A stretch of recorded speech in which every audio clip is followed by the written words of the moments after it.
Welcome to Motion to Adjourn, the podcast about the work that continues with the Birmingham City Council, beyond what happens on Tuesdays during council meeting. All in favor, let it be known by saying aye. Or in the committee meeting. Aye. After the official motion to adjourn, the councilors continue work on behalf of the city and its residents. Welcome to the Motion to Adjourn podcast. I am your host, Anaya Kenyon. I serve as project manager for the Birmingham City Council.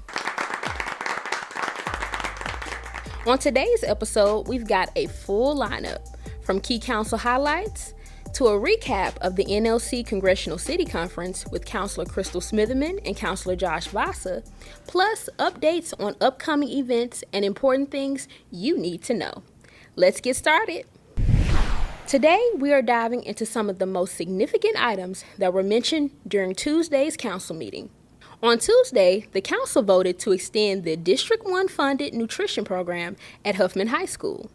The Eat Your Way to Better Performance nutrition project, led by Bama Wellness, is designed to strengthen student athletic health and overall well-being.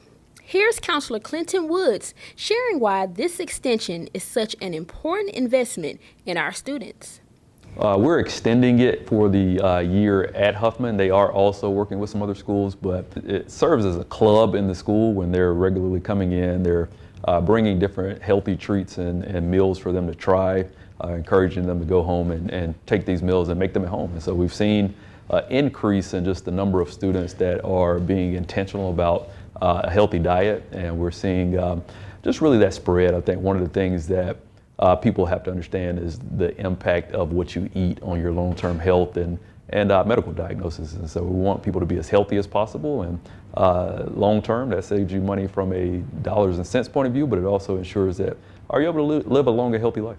This extended agreement will continue supporting the program through September 30th.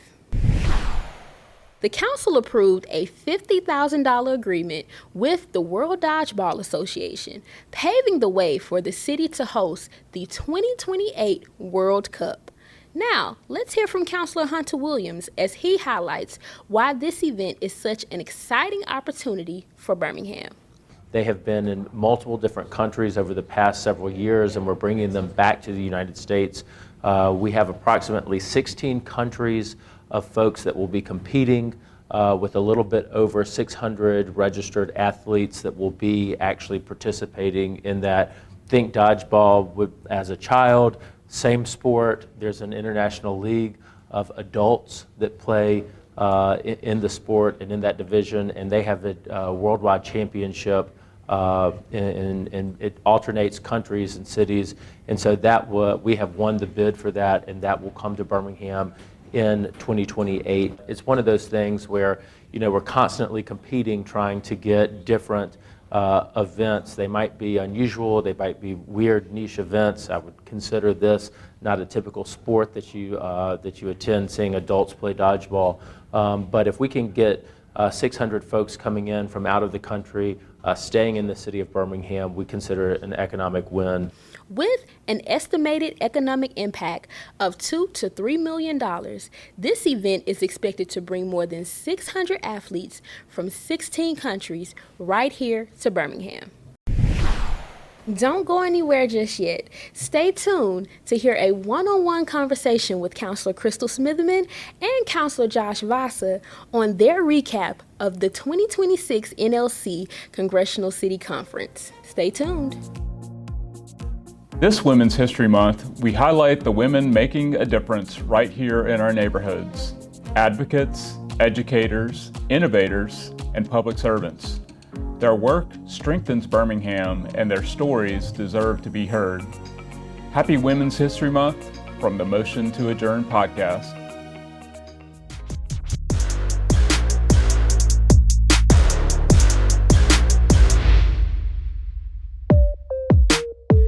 Well, hi everyone. This is Crystal Smitherman, Birmingham City Councilor for District 6. I'm here with one of my favorite new colleagues, Josh Vasa, District 3, and we're here on Motion to Adjourn. Welcome, folks. Glad to be here and excited to be talking about NLC. So, Josh, I think we recently took our first work trip together. Right. Yeah, we went to the National League of Cities Congressional Cities Conference in Washington, D.C. How did you like it? Man, I tell you, it was a great conference. It was a great opportunity to see government in action, and to hear about, legislation around housing, best practices around housing, not just things that are relevant to Birmingham and Alabama, but across the country. So I thought it was a wonderful opportunity to meet mayors and councilors and commissioners from across the country and really talk about things that are affecting them. Yeah, I definitely agree. I think what's different about this year is that we had, and it was like this last year, but we had a lot of hot topics that they had workshops on, things that we were in the middle of, like, data centers, short-term rentals. I think affordable housing is a hot topic every year, but I really was able to walk away with actionable items and good information that I can share with our residents and to send to, honestly, our legal department, like, hey, here are some of the things other cities are doing. We should include this. Absolutely. It was great. And I think one thing that paired really well is that, Councilor, as you know, we were able to go to Hill Day, right? Mm-hmm. And sort of lobby, so to speak, or have conversations with our legislators. And it was wonderful to have a conference that really was geared towards educating us and giving us best practices for Hill Day.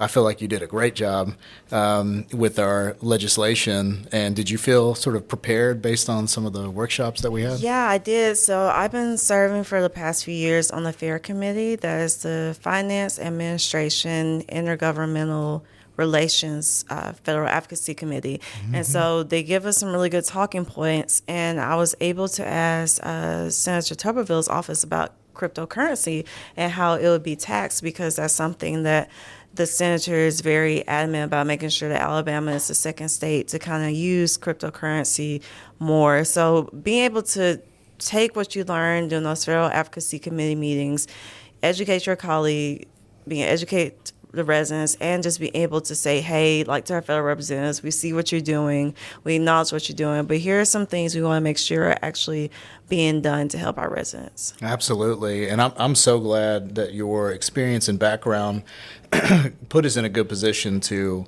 have those conversations with the legislators. You may know I have some background in housing, mm-hmm. and so it was really neat to kind of hear about kind of what's working and not working in other parts of the country as it relates to affordable housing, as you mentioned, right. The missing middle, mm-hmm. And in different ways, different folks are working on that through zoning, et cetera. So I'm curious to know, how did this NLC compare to previous ones for you? Like I mentioned, I do really feel like the workshops were some things I was able to be more informed on, because some of these topics, you're kind of learning as you go, but just learning from experts like, hey, this is kind of how you should, just giving some guidance on how to address these issues, being able to network with other counselors who have been in this space and dealing with those topics, and kind of the success they had, the failures they had, the advice they had on things that work or didn't work. And it's so funny. I'll probably say the theme every year is that I feel like it doesn't matter what city I talk to, whether it's as big as New York or as small as a city with 1,000 people. Like, if I took the name out and you started talking to that counselor, that mayor, you would think they were talking about issues in Birmingham, Alabama. Yep. And just know, we all have the same issues, dealing with the same things, and residents just really want their quality of life to be improved. 100%. I'm so glad you said that, because, again, as a newbie this year for the first NLC Congressional City Conference, I didn't know what exactly to expect, but just like you said, there are oftentimes, listen, we spend every week at city council meetings, mm-hmm. we're at neighborhood meetings, we're, doing the work locally, and it's very easy to kind of get this idea that the challenges that we face might be specific to the city of Birmingham. Mm-hmm. And while there might be some that are, really, when you travel and meet other politicians and other community-related folks, they're dealing with the same stuff. Right, and whether it's how to address our unhoused community, mm-hmm. Our housing, you mentioned mm-hmm. data centers and short-term rentals, these are all relevant conversations that are happening across the country, mm-hmm. For sure. Yeah, and I really like the workshop on AI because they not only talk about, data centers, but just AI in the workplace and how you can incorporate that, because there are also vendors there that you can talk to about how to improve the effectiveness of city government as well on the city council and the mayor's side. And, I always love talking to our fellow representatives to have that one-on-one conversation because they kind of tell us things are going on, like the government shutdown. We'll have another one, but I can't really say it's the first conference, but the government shutdown and the reason for why we're still having it, what's going on, being able to ask them like the 21st century road to housing.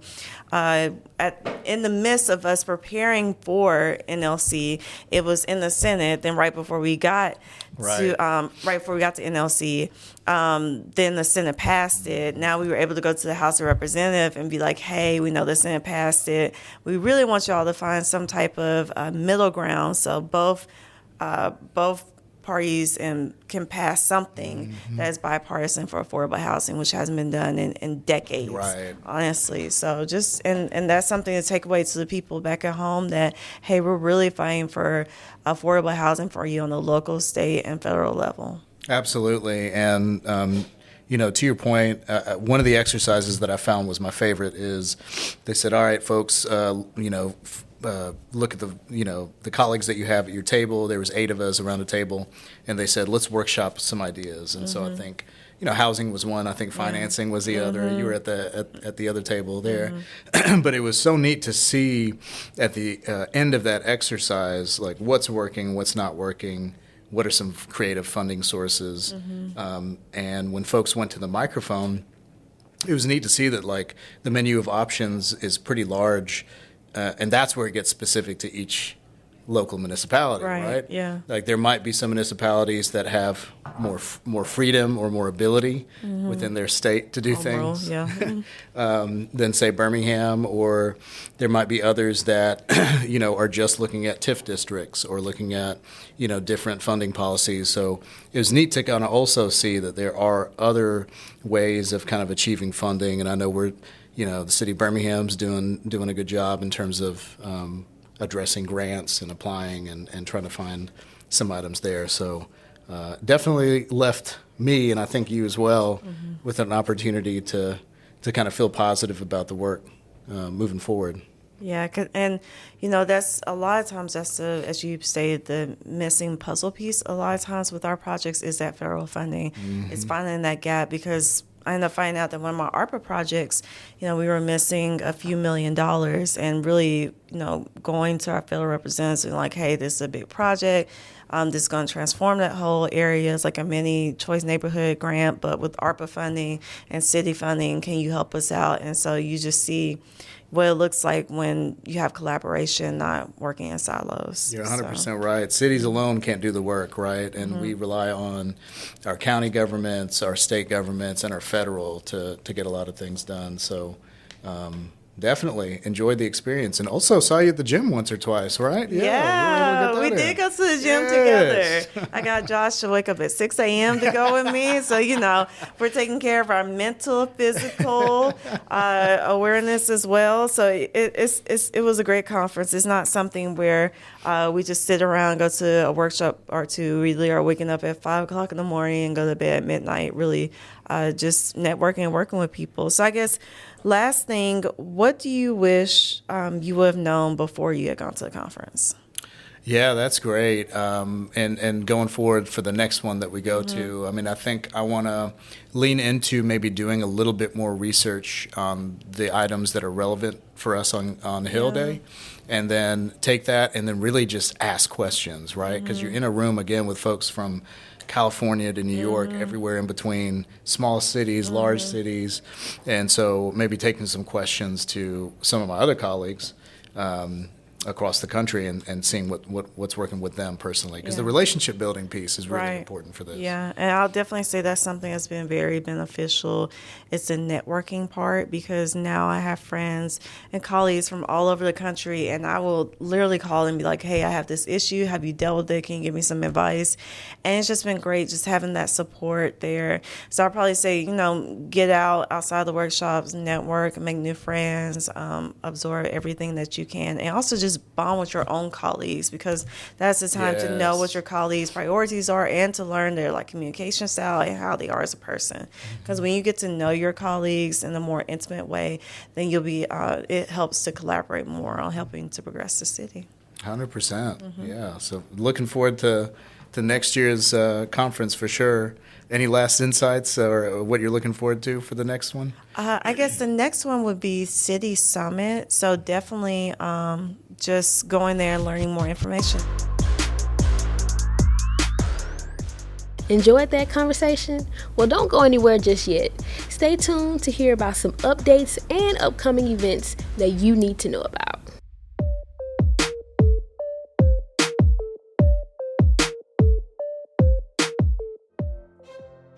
March is Women's History Month, a time to honor the women whose courage changed our past and whose leadership is shaping our future. Here in Birmingham, we celebrate the women who build, serve, and inspire every day. Thank you for moving our city forward, and happy Women's History Month.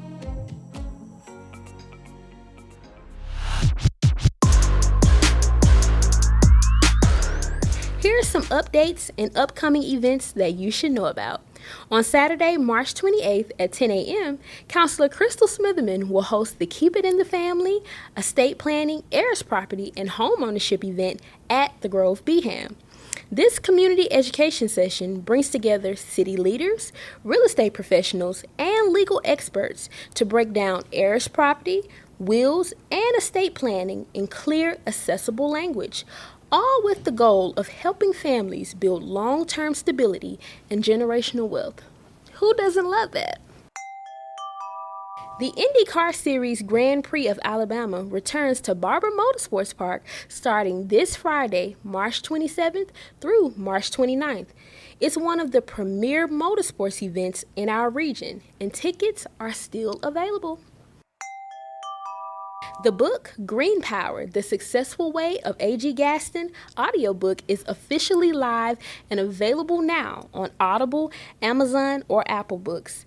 This book gives a powerful account of the man who has inspired generations and built an empire during one of the most challenging eras in American history. Make sure you visit Audible, Amazon, or Apple Books and get your audiobook today. Last but not least, don't forget our motion to adjourn mailbag is open, but we need it filled with your questions. Mailbag is your chance to connect directly with your city. Got a question, suggestion, or concern? We want to hear from you. Send us an email at bhamalcitycouncil@gmail.com and let your voice be a part of the conversation here on the Motion to Adjourn podcast. Again, that's bhamalcitycouncil@gmail.com. Remember, together we're building a stronger community, one idea at a time. Thanks for listening to Motion to Adjourn. Make sure you subscribe to the podcast to learn more about your city and local government. Also, follow us on our socials on Instagram and Facebook at City Council BHAM. Until next time, stay informed and stay engaged.